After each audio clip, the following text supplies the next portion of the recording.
कितना खुद प्रयास कर रहे हैं, मुख्य है खुद का प्रयास कितना है उस दिशा में।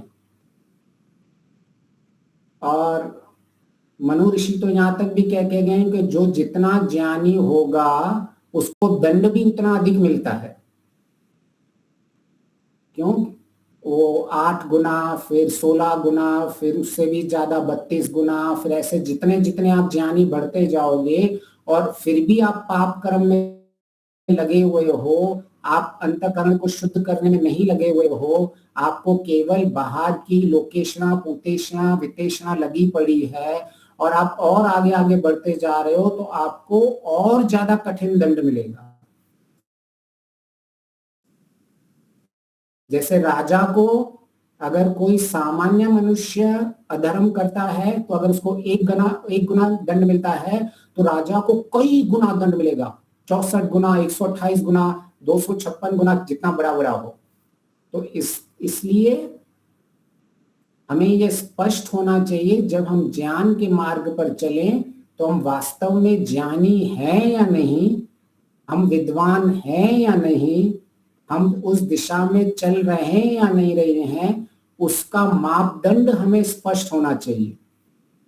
जब तक हमें इसका मापदंड नहीं होगा, इसकी कसौटी नहीं होगी, तब तक हम यूं ही इस संसार में भटकते रहेंगे और जन्म जन्म तक हमारे होते रहेंगे। और हमें सबसे पहले तो यह लगेगा कि मैंने इतने शास्त्रों पढ़ते हुए, इतने प्रवचन करते हुए भी मुझे आंतरिक सुख मिल रहा क्यों नहीं है? क्यों मैं दुखों की नाव में तैर रहा हूं, आगे बढ़ रहा हूं? क्यों मेरे अंदर इतना असंतोष है? जब भी यह इतना सारा ज्ञान प्राप्त करने के बाद भी अगर ऐसा लग रहा है, तो हमें बार बार अपने आप को उस कसौटी पे रखना चाहिए कि ईश्वर, उस ज्ञान की कसौटी ईश्वर ने क्या रखी हुई है, और हमें बार बार उस कसौटी पे अपने आप को उतारना है। और बार बार ये वेद के मंत्रों के द्वारा सबको यह सूचित किया जाता है कि भी जो दूसरे भी हैं, किसी का आंकलन वो कैसे करें। आज हम देख रहे हैं ना, सब बाहर कितने बड़े बड़े कथावाचक हैं, किनके पीछे पीछे कितनी पब्लिक जा रही है। तो वेद स्पष्ट कहता है कि भाई इसका अर्थ ये नहीं हमें विद्वानों का सम्मान नहीं करना, खूब सम्मान करना चाहिए। ईश्वर ने तो बहुत कहा विद्वानों का सम्मान करना चाहिए, पर वास्तविक जो विद्वान है उनका, और वो विद्वान की कसौटी ईश्वर ने दे के रखी है। क्या वह विद्वान, क्या वह ज्ञानी उन कसौटियों पे उतरता है, उसकी कसौटी ईश्वर कहते हैं आप उन सबको इन मापदंड पे रखिए कि हम कैसे जाने। तो हमारी चर्चा चल रही थी कि हमें जब यह स्पष्ट हो गया है कि मुक्ति तो ज्ञान से होनी है, ज्ञानात् मुक्ति, अंत में कसौटी तो वही है, केंद्र बिंदु तो वही होने वाला है कि अंतःकरण शुद्ध विज्ञान से भरा पड़ा हो।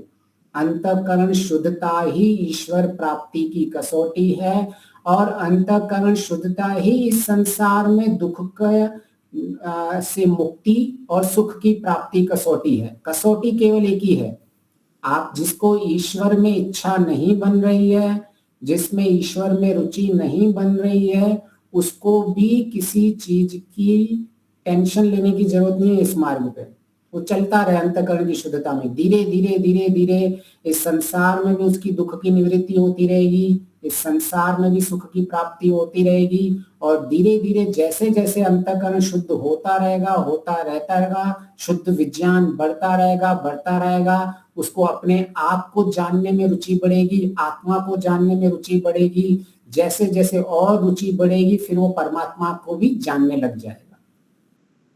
इसलिए कई बार साधक कहते हैं कि भाई हमारी ईश्वर में रुचि नहीं बन रही है, हमारी आत्मा परमात्मा में रुचि नहीं बन रही है, तो उसमें कोई बड़ी बात नहीं है। हमें केवल धर्म पे रुचि करना है, हमें केवल शुद्ध अंतःकरण में रुचि को उत्पन्न करते रहना है, और उससे आपका जो सामान्य संसार में आप चल रहे हो उनमें भी आपका कल्याण होगा, क्योंकि ऋषि ने वेद मंत्रों के द्वारा स्पष्ट किया है, इस लोक में भी वो सुख पाते हैं, परलोक में भी सुख पाते हैं।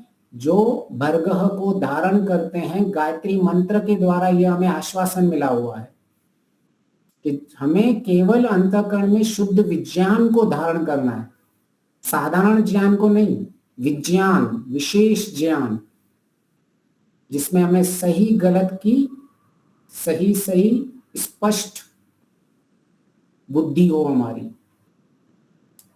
तो अब तक हमने देखा कि मुख्य है हमें यह देखना है कि हमारी वास्तव में स्थिति क्या है। एक साधारण स्थिति में लोग वह ज्ञानी होते हैं जो बाहर लोगों को बहुत जानते हैं कि ये ऐसा है, वो ऐसा है, मोदी ऐसा है, ये बंदा वैसा है, चीफ मिनिस्टर ऐसा है, वह आर्य समाज का पद में ऐसा बैठा हुआ है, उस संस्थान में वो ऐसे पद पे बैठा हुआ है। वो ऐसी बहुत चर्चाएं करते हैं और लोगों को बहुत ज्ञान होता है। तो साधारण भाषा में उनको हम ज्ञानी कहते हैं, लेकिन तत्वज्ञानी क्या होता है? जो बाहर नहीं, अपने आप को अच्छी तरह से पहचानता है।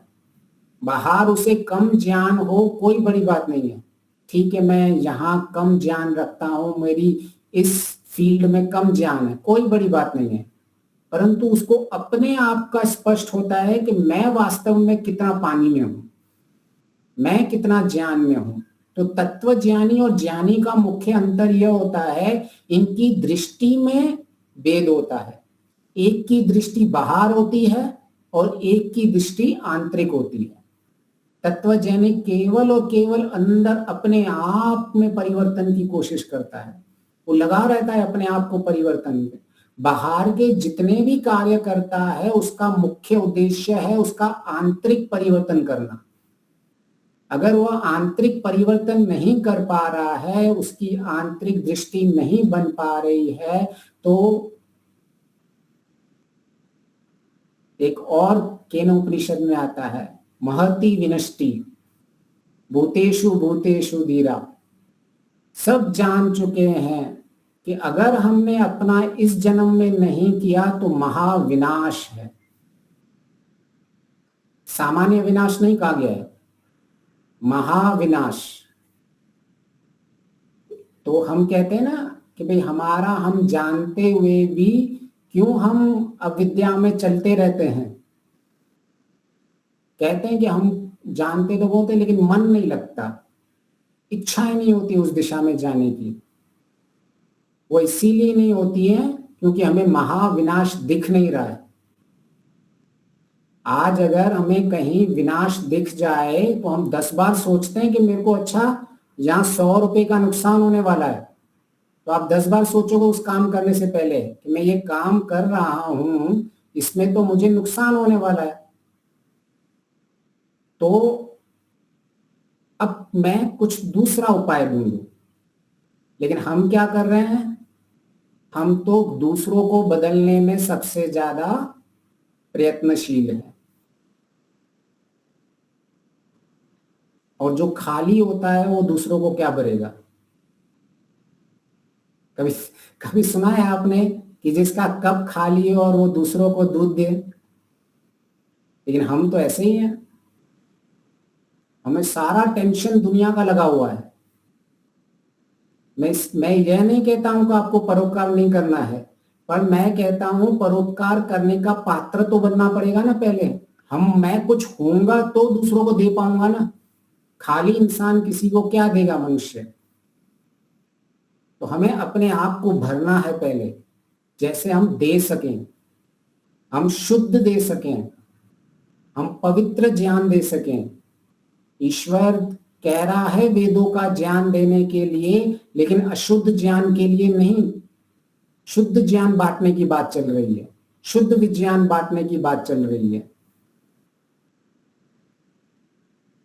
तो अगर हम चिंतन मनन करें कि क्यों हमारी ज्ञान होते हुए भी हम वह कार्य नहीं कर रहे हैं, तो कहीं ना कहीं हमें हानि नहीं दिख रही है उसमें, कि मैं अगर इस ज्ञान को खुद उसका पालन नहीं कर रहा हूं, अगर मैं खुद ईश्वर की आज्ञा का पालन नहीं कर रहा हूं, तो मुझे हानि जब तक नहीं दिखेगी तब तक मैं वो कार्य को कभी नहीं करूंगा। तो महाविनाश दिखना चाहिए हमें, कि अगर मैंने अपने जीवन में अपने आप को नहीं बदला, अगर मैंने अपने आप के जीवन में अपने अंतःकरण को शुद्ध नहीं किया, मैंने अपने मन को वश में नहीं रखा, मैंने अपनी इंद्रियों को वश में नहीं रखा, मैंने केवल अपना जो मुख्य कार्य है इस संसार में करने के लिए आया हूं, उस पे मैंने प्रधानता नहीं दी, तो महाविनाश दिखना चाहिए। इसलिए ऋषि बहुत ही स्पष्ट करते हैं, बहुत ही सरल भाषा में बताते हैं। तो अगर जो हम चिंतन मनन विवेचन कर रहे थे कि हम क्यों अज्ञान में अभी तक घूम रहे हैं, इतना शाब्दिक ज्ञान होते हुए भी दृष्टि अपनी ओर क्यों नहीं जा रही है, उसका एक मुख्य कारण यह भी है कि हम अपने आप में जब नहीं बदल रहे हैं तो महाविनाश को नहीं देख रहे हैं। अगर हमने अपने आप को बदलने का प्रयास नहीं किया, अपनी ओर दृष्टि नहीं डाली, धीरे धीरे अपने आप के संस्कारों में परिवर्तन नहीं करने का प्रयत्न करेंगे, तो अगर हम ऐसा सोच के बैठे हैं चलो इस जन्म में नहीं तो दूसरे जन्म में, तो ये मनुष्य जीवन बहुत ही मुश्किल से मिलता है। ऐसा नहीं है कि मनुष्य जीवन इतना बहुत ही सरल है मिलना। हम बहुत पुरुषार्थ करके आए हैं जो आज हमें मिला हुआ है उसके लिए। इसको खो दिया तो पता नहीं अब अगला जन्म क्या मिलने वाला है। कुत्ता बिल्ली बैठ के बैठे रहेंगे और फिर हमें समझ में आएगा। देखते हैं ना कैसे कुत्तों को लोग लात मार के भगा देते हैं, और जब लात पड़ेगी किसी की, डंडा पड़ेगा किसी का, बेचारी गायें जब देखो कैसे वो सब्जी मार्केट में लेती हैं तो बेचारे को उनको मार पड़ती है। देखें गाय की आंखों से आंसू कभी, कुत्तों की आंखों से आंसू देखे हैं कभी? वो सोचो क्या सोच रहे होंगे, कम अगर इन्होंने पिछले जन्म में ऐसा सोचा होगा कि कोई प्रॉब्लम नहीं, हम नेक्स्ट जन्म में देख लेंगे, तो वो महाविनाश हमें सामने दिखना चाहिए। वो महाविनाश हमें दिखता ही नहीं है। हमें तो लगता है कोई प्रॉब्लम नहीं है, 2-4 जन्म और। इतना ग्रांटेड ले लेते हैं हम मनुष्य जीवन को। ये मनुष्य जीवन ऐसे नहीं मिला है हमें। बहुत पुरुषार्थ, पता नहीं कितनी आत्माएं इस संसार में लगी हुई हैं केवल मनुष्य जीवन को जीवित रखने के लिए। एक गाय जो दूध दे रही है, उसको दूध देने के लिए भी पता नहीं कितनी आत्माएं लगी हुई हैं। गाय जब खाती है, जुगाली करती है, तो वो सीधा सीधा पचा नहीं पाती है। उसके अंदर जुगाली जो उसके गले में लाखों करोड़ों बैक्टीरिया होते हैं जो उसको डाइजेस्ट करवाते हैं उस चीज को, तभी जाके उसका कोई खाना डाइजेस्ट होता है। तभी जाके इतने सारे से कुछ लीटर या आधा लीटर 500 ml इतना जैसे जैसे गाओ इतना दूध मिलता है। मतलब लाखों आत्मा लगी हुई है केवल आपको एक दूध ग्लास का पहुंचाने में। कितनी लाखों करोड़ों आत्माएं लगी हुई हैं, अरबों में आत्माएं लगी हुई हैं। कुछ मनुष्य को केवल पहुंचाने में, उसका सामर्थ्य बनाने के लिए अरबों खरबों आत्माएं लगी हुई हैं। तो अभी वो निश्चय आपको और हमको करना है कि हमें ऐसी आत्मा बननी है कि जो दूसरों को सपोर्ट करने में लगी हो, या हमें ऐसी आत्मा बननी है जिसका डायरेक्ट उन्नति का मार्ग हो। तो कितनी सारी आत्माएं, आप एक गेहूं का दाना खा रहे हो, वो सोचो कितनी आत्माएं वहां लगी हुई है गेहूं बनाने के लिए। कितने पेड़ सालों सालों हजारों साल पड़े हुए हैं आपको एक फल देने के लिए। बना दिया ईश्वर ने, ले भाई 5,000 साल तक खड़ा रहे इधर ही, तो गए काम से। क्या 5,000 साल खड़ा रहना है किसी पेड़ में? हमको विनाश नहीं दिख रहा है? हमें नहीं दिख रहा है, ये सच्चाई है। हमें वो महाविनाश दिख ही नहीं रहा है। जिसको वो महाविनाश दिख जाता है ना, तो उसे संसार की परवाह नहीं रहती है ज्यादा। वो पड़ा रहता है अपने आप को परिवर्तन करने में सवेरे से शाम तक, कि आप मेरे को बताओ मेरी गलतियां कहाँ है, आप मेरे को बताओ मेरे दोष कहाँ है। उनका धन्यवाद करता है जो उनको दोष बताता है। ऋषि दयानंद जी का सबसे प्रिय मंत्र क्या था?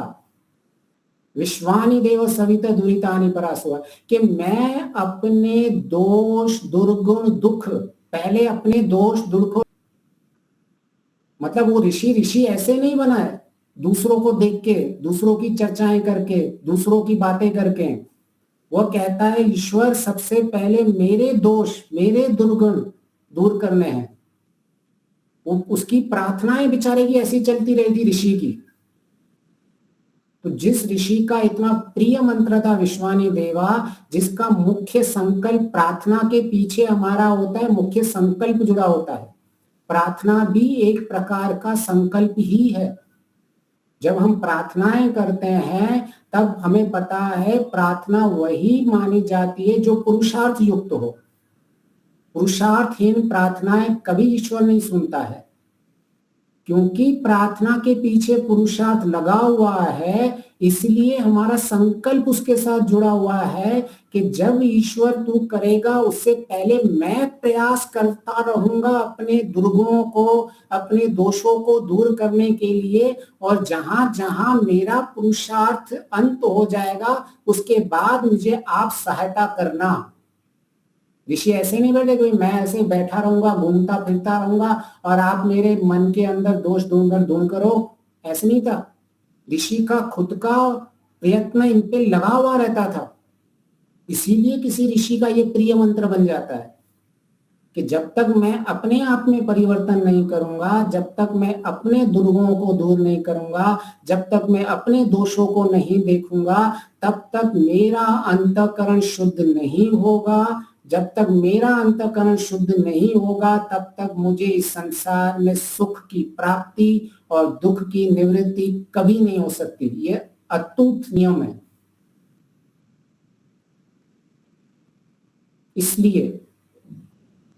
इसलिए विनाश देखना बहुत अवश्य है।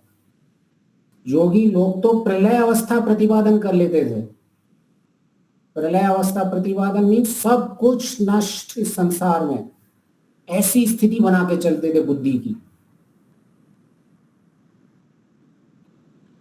तो प्राय चर्चाएं होती हैं कि ज्ञान विज्ञान विद्या इन सबको कैसे प्राप्त किया है, लेकिन हमारी चर्चा उल्टी चल रही है। क्या चर्चा चल रही है? कि हम अज्ञानी हैं, हम अविद्या में चल रहे हैं, यह कैसे पता चले? हम अपने आप का वो आकलन कर रहे हैं। हम संसार के ऊपर बाहर ज्यादा दृष्टि नहीं डाल रहे हैं, ना उनका चिंतन मनन में अपना समय बिगाड़ रहे हैं। आप अंदर संतुष्ट हो जाओगे, अंदर भरपूर पूर्ण हो जाओगे, तो बाहर सब कुछ अपने आप को आपको अच्छा लगेगा। एक बार दृष्टि बदल गई तो संसार बदल जाएगा। मुख्य बदलना होता है अपनी दृष्टि, लेकिन हम बदल रहे हैं संसार को। करना है, लेकिन जब हम खुद बदलते हैं तो हमें कुछ बोलने से, हम कम बोलने में हमारे आचरण को लोग ज्यादा देखते हैं। हमारे शब्दों को ज्यादा देर नहीं लगते हैं। आप शब्दों में प्रवचन कर दो, बड़ी बड़ी बातें कर लो, लोग पीछे 2 मिनट में आपके आचरण में आपको बता देंगे कि आपकी वास्तव में स्थिति क्या है। तो जो लोग होते हैं, जो जिनको परोपकार करना है, प्रचार करना है, उसका भी यही रास्ता है। आपके आचरण में इतनी शक्ति होती है, आप इतने सुगंधित, आपका ऑरा इतना अच्छा हो जाता है कि आप कम से कम बोलने पे ज्यादा से ज्यादा प्रभाव करने लग जाते हो। तो अब तक हमने चर्चा में देखा कि सबसे पहले हम अज्ञानी हैं, जिसको नितांत मुक्ति कहते हैं, उस नितांत मुक्ति तक भी पहुंच जाओगे। तो यह बहुत ही सरल और साधारण स्थिति है, केवल हमें ज्ञान और अज्ञान में स्पष्ट होना चाहिए, क्या ज्ञान की स्थिति है, क्या अज्ञान की स्थिति है। फंसे कहाँ पड़े हुए हैं, हमें वो पता ही नहीं चल रहा है कि हम अज्ञानी हैं। जो वास्तव में अज्ञानी है वो तो बेचारा अपना पुरुषार्थ कर रहा है, वो मान रहा है कि मुझे ये नहीं है, मैं चलो पुरुषार्थ करूं। स्थिति वहां जाके बिगड़ जा रही है जहां हमने शब्द ज्ञानियों को ज्ञानी मान के रखा हुआ है।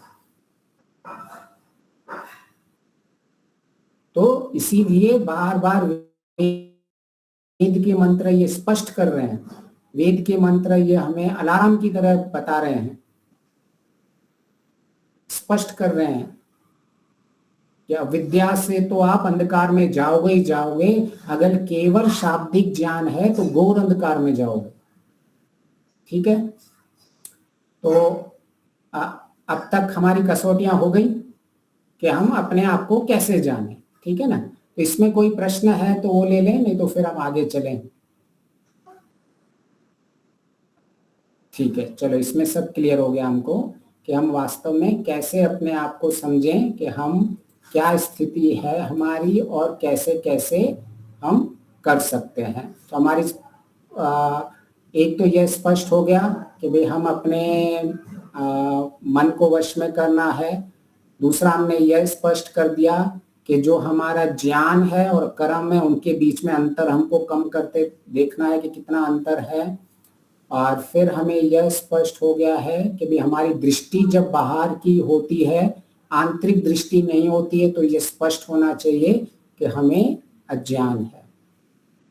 एक और फिर एक बढ़िया ईश्वर की व्यवस्था है कि चलो लोगों को, मनुष्य को फिर भी नहीं समझ में आ रहा है, वो अभी तक अपने आप को ज्ञानी मान रहे हैं, अभी तक उनको ये विश्वास ही नहीं हो रहा है कि हम अज्ञानी हैं।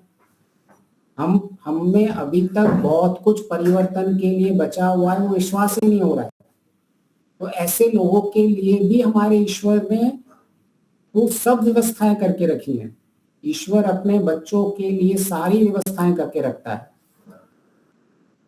तो एक और चीज है कि कैसे पता चले कि मेरे संस्कार और मेरे जो अज्ञान है मुझ में बहुत भरा हुआ है। वो एक होता है भावनाओं और कामनाओं के माध्यम से हमें पता चलता है कि हमारी वास्तविक स्थिति क्या है। भावनाओं और कामनाओं, जैसे हमारी भावनाएं होती हैं, जैसे हमें क्रोध आ रहा है, हमें लोभ है, ईर्ष्या है, द्वेष है, तो ये सब जितनी भी हमारी भावनाएं हैं, यह भावनाएं कोई बुरी भावनाएं नहीं है। चलो आज कुछ मैं आपको कुछ ऐसा कह देता हूं जो आपको कुछ लगेगा ये क्या है। मैं क्या कह रहा हूं, ये भावनाएं कोई बुरी भावनाएं नहीं है। आपको क्रोध आ रहा है तो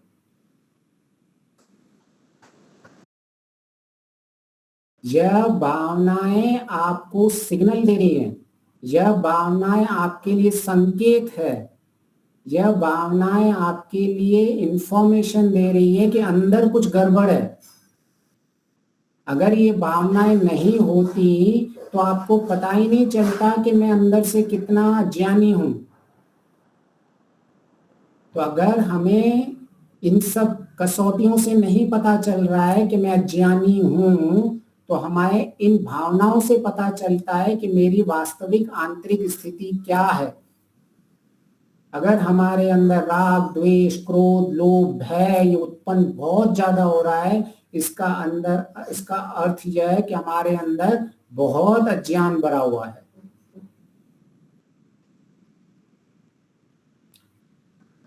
जैसे कि अगर हमें पेट में दर्द हो रहा है, तो वो जो पेट में दर्द की भावना हो रही है वह कोई बुरी भावना नहीं है।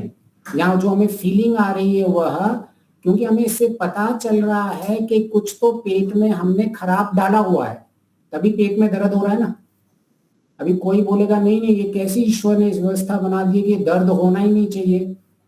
तो ये जो दर्द होते हैं, ये जो भावनाएं होती हैं, ये व्यवस्था हमें यह बताती है कि कुछ गड़बड़ चल रहा है आपके अंदर। पेट में दर्द हो रहा है मतलब आप कुछ गलत खा रहे हो, आपका जंक फूड ज्यादा जा रहा है शरीर के अंदर। तो वह एक सिग्नल है, पेट का दर्द दर्द नहीं है, वो एक चिन्ह है जिससे हमको पता चलता है कि कुछ तो खराबी है। ऐसे ही जब हमारे संस्कारों में हम जिन्हें पता नहीं चलता है, क्योंकि संस्कार तो दिखते नहीं है, वृत्तियां हमको केवल दिखती हैं।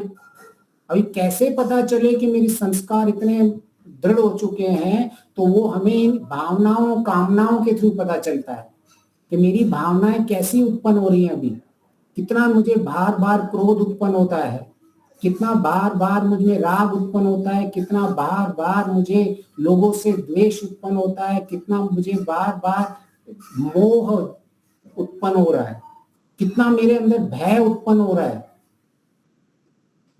तो जितनी जितनी आपकी भावनाएं हैं, तो इनको कभी भी बुरा नहीं मानना चाहिए, ईश्वर का धन्यवाद करना चाहिए कि इन भावनाओं के थ्रू मुझे पता चल रहा है कि मेरी वास्तव में आंतरिक स्थिति क्या है।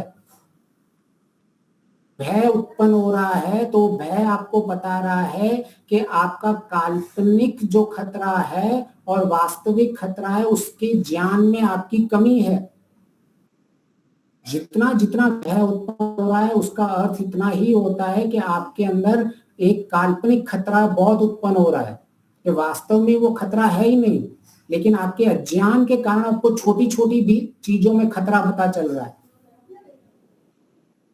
अगर अंदर काल्पनिक हमारी बहुत सारी कल्पनाएं चलती रहती हैं, और ये ऐसा हो गया तो अभी ये दुबई के ऊपर बम फूट गया तो मेरे शहर में बम फूट गया, तो गुजरात तो पाकिस्तान के करीब है और पाकिस्तान ईरान के करीब है, मेरे घर में कुछ हो गया तो ऐसी जो कल्पनाएं हैं हमारे बुद्धि में, उन काल्पनिक दुखों जब बढ़ जाते हैं, जब काल्पनिक ज्ञान बढ़ जाता है, वास्तविक ज्ञान कम होता है, तब ये भय की भावनाएं बहुत उत्पन्न होती हैं।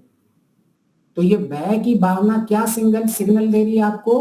कोई प्रॉब्लम नहीं, ईश्वर आपकी इस भावना के माध्यम से मुझे पता चल रहा है कि काल्पनिक खतरा और वास्तविक खतरा के बीच में मेरे पास अंदर विवेक नहीं है। मुझे अंदर अब तक वो ज्ञान उत्पन्न नहीं है मेरे अंदर कि क्या वास्तविक है और क्या काल्पनिक है। मैं अपनी कल्पनाओं में अधिक जी रहा हूं कि ऐसा हो गया तो वैसा हो गया, तो घर से कोई आ रहा है उसका एक्सीडेंट हो गया तो भय लग रहा है, बच्चा घर से बाहर गया है अब क्या होगा उसका भय लग रहा है। सब कल्पनाएं हैं, वास्तव से कुछ चुना चुना ही नहीं है। तो जब आपके जीवन में भय बढ़ जाए बहुत, तो कभी भी उस इमोशन को दूर मत भगाना, उस इमोशन से बचने की कोशिश मत करना, उस इमोशन का सामना करना, उसको सोचना कि मुझे ये भय क्यों उत्पन्न हुआ है। फिर आपके अंदर वो अज्ञान जो भरा हुआ है, वो अज्ञान का आपको दर्शन होगा कि ये कल्पनाओं में मैं जी रहा हूं, ये सारी काल्पनिक चीजें हैं, यह मुझ में वास्तविक अज्ञान भरा हुआ है, इसलिए मुझ में ये भय के भाव बहुत उत्पन्न हो रहे हैं। तो जैसे आप इस ज्ञान को कम करोगे, आपका भय कम होता जाएगा। आप जितना जितना ज्ञान को बढ़ाते जाओगे, उतना उतना द्वेष कम होता जाएगा, उतना उतना क्रोध कम होता जाएगा। तो जितने जितनी भार आपकी भावनाएं और कामनाएं बहुत है, तो ईश्वर ने ऐसी व्यवस्था बना के रखी है कि अंदर जितना जितना अज्ञान होगा, उतनी उतनी ये भावनाएं बार बार प्रबल होती रहेंगी। तो ईश्वर ने यह भी हमारे ऊपर कृपा करके रखी हुई है। सोचो कितना अज्ञानियों के लिए सोचा है ईश्वर ने। ज्ञानियों के लिए तो मुझे पता नहीं ईश्वर ने इतना सोचा है या नहीं सोचा है, अज्ञानियों के लिए बहुत सोचा है ईश्वर ने। तो जब हमें यह पता चले कि भाई मेरे जीवन में ऐसी ऐसी स्थितियां बहुत बन रही हैं, तो हमारे जन्मों जन्मों के संस्कार है, कोई बड़ी बात नहीं है, उसमें निराश हताश नहीं होता है। अगर ऐसी भावनाएं बहुत आ भी रही हैं तो हमें उसमें हताश निराश नहीं होता है। हमें तो यह सोचना है कि कितनी बढ़िया अच्छी बात है कि मुझे तो जो अंदर छुपा हुआ है मुझे वो साक्षात उसके चिन्ह पता चल रहे हैं अभी। तो ऐसे ही अगर हम उदास हैं तो हमें कुछ लगेगा कि कुछ हमें कमी है, कुछ हमारा लॉस हो गया है, तभी हम बहुत उदास बैठे हुए हैं। होता है ना, किसी का 1000 रुपए का नुकसान हो गया तो उदास हो जाता है, किसी का 1 लाख रुपए का नुकसान हो गया तो वो उदास हो जाता है। वो वास्तव में उदास होना, वह जो फीलिंग आई है, कहीं ना कहीं आप इस संसारिक चीजों के साथ आपने बहुत लगाव रख के रखा हुआ है। अब जब वो चीजें हटती हैं तो हम उदास बहुत हो रहे हैं। तो यह केवल बेचारा सिग्नल दे रहा है कि आप बार बार उदास हो रहे हो। आपको जब बार बार लग रहा है कि कुछ जीवन में कमी है, जीवन में कमी है, भाई आप देखो आपके जीवन में कमी कहाँ है। इसका अर्थ यह है कि आपके अंदर ईश्वर के प्रति कृतज्ञता की कमी है। आपके पास जो है उसके लिए आप कृतज्ञता नहीं हो, जो नहीं है उसके लिए आप उदास हो। तो इसलिए हमें समझ जाना चाहिए, हम उदास बहुत रह रहे हैं तो इसका अर्थ यह है कि हमारा ईश्वर के प्रति कृतज्ञता नहीं है या बहुत कम है। ये सारे सिग्नल है। इतने अच्छे ईश्वर की व्यवस्था बनाई हुई है, हमारे मन की व्यवस्था, हमारे भावनाओं की व्यवस्था, हमारी कामनाओं की व्यवस्था, कि कुछ भी नेगेटिव इमोशंस को कभी भी खराब नहीं कहा जाता है। नेगेटिव इमोशंस हमको केवल सिग्नल दे रहे हैं कि क्या आपको ज्ञान में पॉजिटिव बनाना है। जैसे हमें बुखार होता है, जैसे पेट में दर्द होता है, या कोई शरीर की व्याधि हो जाती है, हमें पता चलता है कि उस शरीर में कुछ तो गंदगी है, कुछ तो फॉरेन पार्टिकल आ चुका है, कुछ तो वायरस ने अटैक कर दिया है, वरना आपको पता ही नहीं चलता। हमें अगर बुखार नहीं होता, हमें खांसी जुकाम नहीं होता, हमारे अंदर पेट के दर्द ये वो नहीं होते, तो इन दर्द के नहीं होते तो कभी पता नहीं चलता कि हमें परिवर्तन क्या करना है। तो ये सारे दर्द ईश्वर की व्यवस्था से चिन्ह और सिग्नल होते हैं, बस इनको समझ के और वहां परिवर्तन करना है। तो ये और भी आसान कर दिया ईश्वर ने। ये आपको बाहर अगर पता नहीं चल रहा है, ऐसा कोई मिल ही नहीं रहा है कि आपको वो आपके दोष बता पाए। एक तो अच्छी बात है, अगर कोई दोष बता रहा है तो बहुत अच्छी बात है, लेकिन आपको कोई मिल ही नहीं रहा है कि आपके दोष बताए, तो ईश्वर ने ऐसी व्यवस्था भी करके रखी हुई है कि आप अपने इमोशंस को देख के, कि मेरे अंदर कैसे कैसे इमोशंस उत्पन्न हो रहे हैं, तो मैं अपनी ज्ञान की स्थिति को देखूं, समझूं, क्या स्थिति है, कैसी भावनाएं हैं मेरे अंदर। तो ये हमने चौथी कसौटी जान ली, ठीक है। यह कसौटी से बता दीजिए कौन सी चौथी, ये कैसे? पहले तो हमने देखा था मन के वश में है या नहीं है, वो कसौटी थी, ठीक है। फिर हमने देखा कि भाई हमारी दृष्टि कैसी बनती है, उस दृष्टि के अनुरूप हमने कसौटी बनाई थी। अगर हमारी दृष्टि बाहर की ओर ज्यादा है तो इसका अर्थ है हमारा ज्ञान अभी भी कम है। तीसरा हमने देखा कि जो हमारा ज्ञान और कर्म है, इनके बीच में अंतर बढ़ता जा रहा है, तो हमें समझ जाना चाहिए कि हमारे अंदर बहुत सारा ज्ञान है। अभी फिर हमने समझा कि अगर हमारे अंदर इमोशंस जो हैं, उन इमोशंस के द्वारा हमें पता चलता है, नेगेटिव इमोशंस के द्वारा, कि हम कितने अज्ञानी हैं, और पॉजिटिव इमोशंस के बाद थ्रू हमें पता चलता है कि कितने कितने मेरे अंदर परोपकार की भावना है, कितनी मेरी क्षमा की भावना है, कितनी मेरी दया की भावना है, कितना मैं न्याय के अनुरूप चलता हूँ। ये पॉजिटिव इमोशंस हमें पता चलता रहता है कि हमारे आंतरिक अंतःकरण में ज्ञान की स्थिति क्या है। तो कई बार लोगों को यह शिकायत रहती है कि हमें पता कैसे चलेंगे, हमें संस्कार तो अदृष्ट कहा गया है, वृत्ति दृष्ट होती है, तो लोगों को ये शिकायत रहती है कि हमको तो ये कैसे पता चले कि हम तो भाई इतने हमारे बुरे संस्कार हैं अंदर। तो इस तरह से पता चलते हैं इन चिन्हों के थ्रू। जो ये सारी हमने आज कसौटियां देखी, इन कसौटियों के माध्यम से हमें पता चलता है कि हमारे वास्तविक में कौन से संस्कार उदार हैं, कौन से संस्कार विच्छिन्न है, कौन से संस्कार तनु है, कौन से संस्कार जो प्रसुप्त हैं अभी तक तो पता ही नहीं चल रहा है, और कौन से संस्कार मैंने दग्धबीज कर लिए हैं। तो इनके माध्यम से हमें वृत्तियां, थॉट्स, इमोशंस, ये सब हमें हेल्प करती हैं, क्योंकि अंत में तो संस्कार दग्धबीज करना है, अंतिम स्थिति हमारी वही होने वाली है।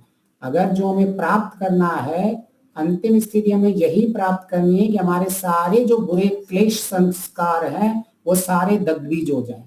पर वो पता कैसे चले, उसकी हमने 4 कसौटियां आज देखी। ठीक है, पहले हमने पिछली बार देख ली थी, अभी आज 3 कसौटियां और जानी। अभी मैं आगे वाले में पूछूंगा कि 4 कसौटियां क्या है, आज का होमवर्क है। ठीक है ना? ठीक है, सबका बहुत बहुत धन्यवाद जी, बहुत बहुत धन्यवाद। धन्यवाद।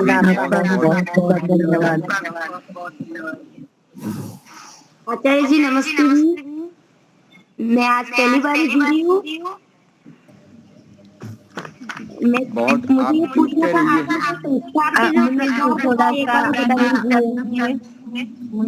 मुनि जी बस। हाँ जी, पूछिए पूछिए। पूरन शर्मा जी। जी, आपने संस्कार के जो प्रकार बताए हैं एक बार और बता दीजिए मुझे। अच्छा, तो सबसे पहले तो मैं एक साधारण सा वक्ता हूँ, मैं आचार्य नहीं हूँ, तो साधारण से वक्ता हूँ। मेरा नाम है डॉक्टर बागरेश आर्य। तो मैं केवल वैदिक प्रवक्ता हूँ। आचार्य के लिए बहुत अपने अंदर बहुत ज्यादा स्थिति, बहुत एक ही मिनट, शंकर प्रसाद जी आप म्यूट कर दीजिए प्लीज, शंकर प्रसाद जी नहीं कर पा रहे हैं। और दूसरे संस्कार होते हैं, 5 तरह के संस्कार होते हैं। ठीक है, पहले होते हैं उदार संस्कार, जो क्रोध जो हम करते हैं वो दिखता है। ठीक है, मैं चिल्ला चिल्ला के अपने बच्चों को डांट रहा हूँ, उसको कहूंगा मेरे क्रोध का उदार संस्कार में आए, उदार रूप हो गया है।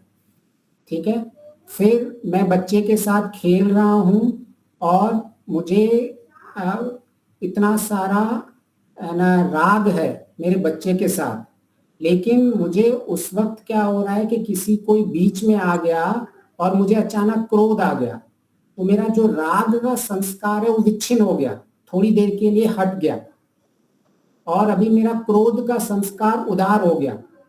तो जो थोड़ी देर के लिए संस्कार चला जाता है उसको कहते हैं विच्छिन्न संस्कार, जो अभी प्रकट रूप में नहीं है। जो संस्कार मेरा बहुत ज्यादा है परंतु प्रकट रूप में नहीं है, उसको कहते हैं विच्छिन्न संस्कार। अभी आपने इस बार पर अपने चर्चा की थी अभी थोड़े समय पहले, यही संस्कारों के ऊपर। हाँ, हमने ये देखा था कि वास्तव में कि हमें पता कैसे चले कि संस्कार का अर्थ होता है ज्ञान, आंतरिक जो हमारे जो ज्ञान है उनको ही संस्कार किया जाता है, संस्कार कहा जाता है।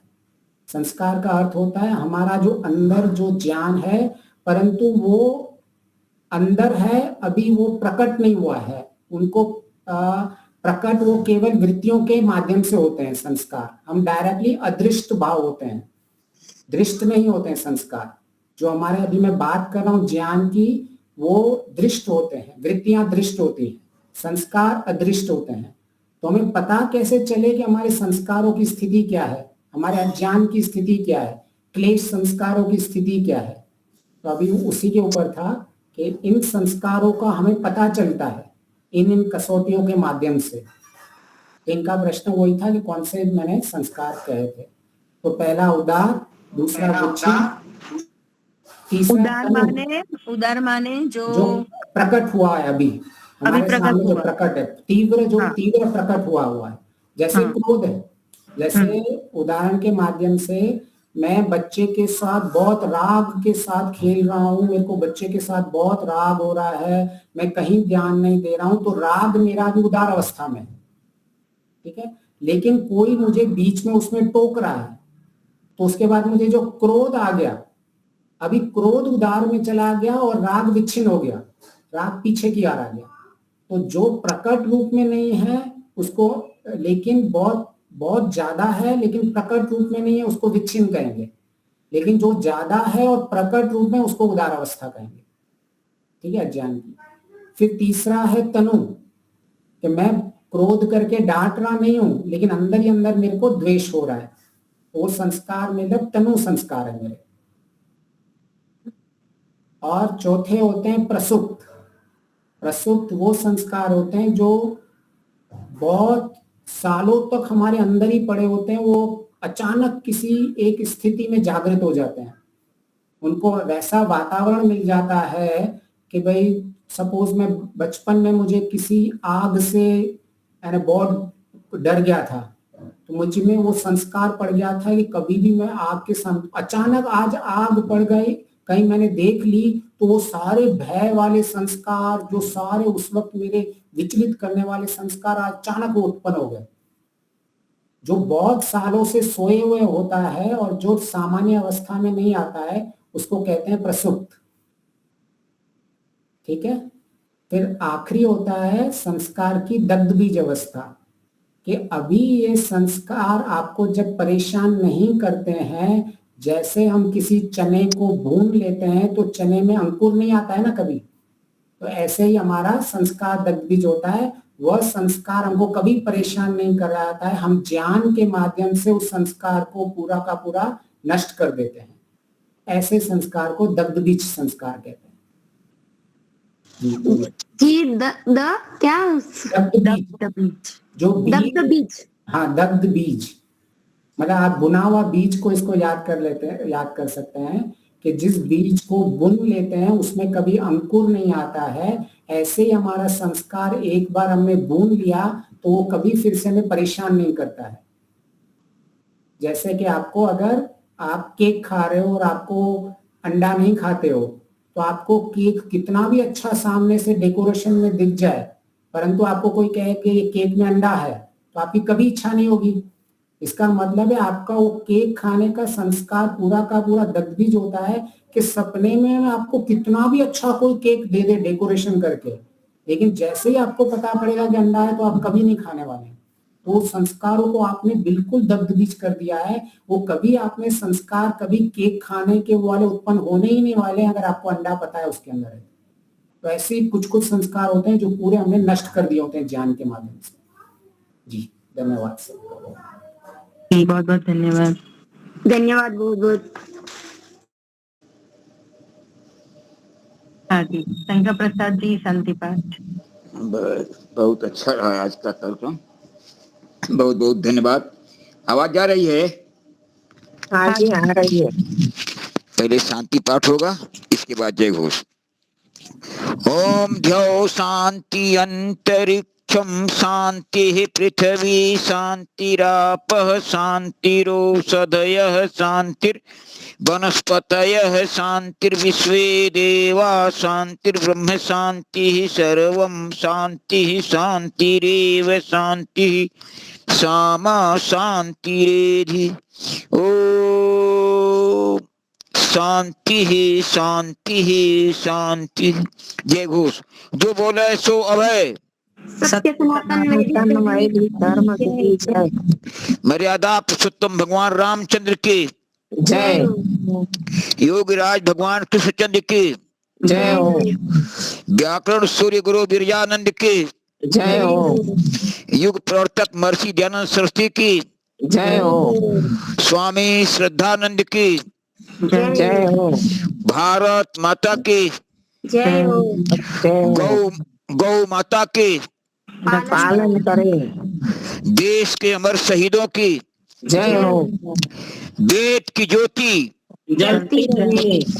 ओम का झंडा ऊंचा रहे। आर समाज हमारा सत्यार्थ प्रकाश घर घर पहुँचे। प्रणव ध्वनि